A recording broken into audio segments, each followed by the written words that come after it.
এবার সাকিব আল হাসানের পাশে দাঁড়ালেন জাতীয় দলের অধিনায়ক নাজমুল হোসেন শান্ত। সাকিবের ক্রিকেট কেরিয়ারটাই যখন পড়ে গেছে হুমকির মুখে, তখন বিশ্বের অন্যতম সেরা এই অলরাউন্ডারকে দেশের অনেক বড় সম্পদ বলে আখ্যায়িত করেছেন তিনি। গার্মেন্টস কর্মীর প্রাণহানির মামলায় সাকিবকেও করা হয়েছে আসামি। সাকিবকে জাতীয় দল থেকে বাদ দেওয়ার ব্যাপারেও শুরু হয়েছে তোড়জোড়। নড়ে চড়ে বসতে বাধ্য হয়েছে বাংলাদেশ ক্রিকেট বোর্ডও। এসব চাপ মাথায় নিয়েই বাংলাদেশকে রাওয়ালপিন্ডি টেস্ট জেতাতে বড় ভূমিকা রেখেছেন সাকিব। তবে নিষেধাজ্ঞা বা জাতীয় দল থেকে বাদ পড়ার শঙ্কা রয়ে গেছে এখনও।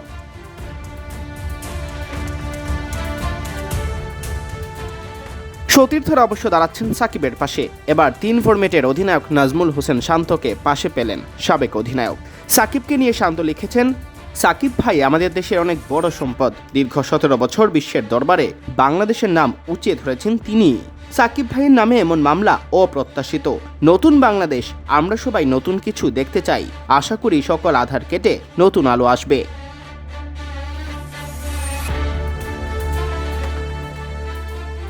সাকিবের নামে মামলাকে মিথ্যা মামলা দাবি করে সরব হয়েছেন টেস্ট দলের সাবেক অধিনায়ক মুমিনুল হক। দীর্ঘ ফেসবুক পোস্টে তিনি লিখেছেন, প্রায় 18 বছর ধরে দেশের ক্রিকেটে প্রতিনিধিত্ব করছেন সাকিব আল হাসান।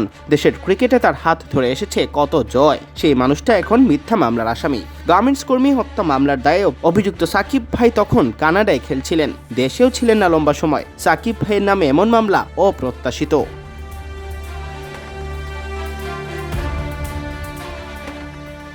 দেশের ক্রিকেটের ভাবমূর্তি নিয়ে শঙ্কা প্রকাশ করে মুমিনুল আরও লিখেছেন, এমন ঘটনা দেশের ক্রিকেটের ভাবমূর্তি নষ্ট করতে পারে। যে ছাত্র জনতার রক্তে নতুন বাংলাদেশ দেখলাম, সেই বাংলাদেশে প্রশ্নবিদ্ধ মামলা করে হয়রানি অপ্রত্যাশিত।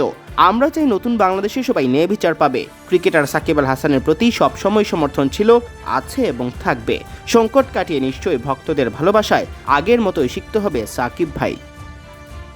সিয়াম চৌধুরী, বিডি ক্রিক টাইম।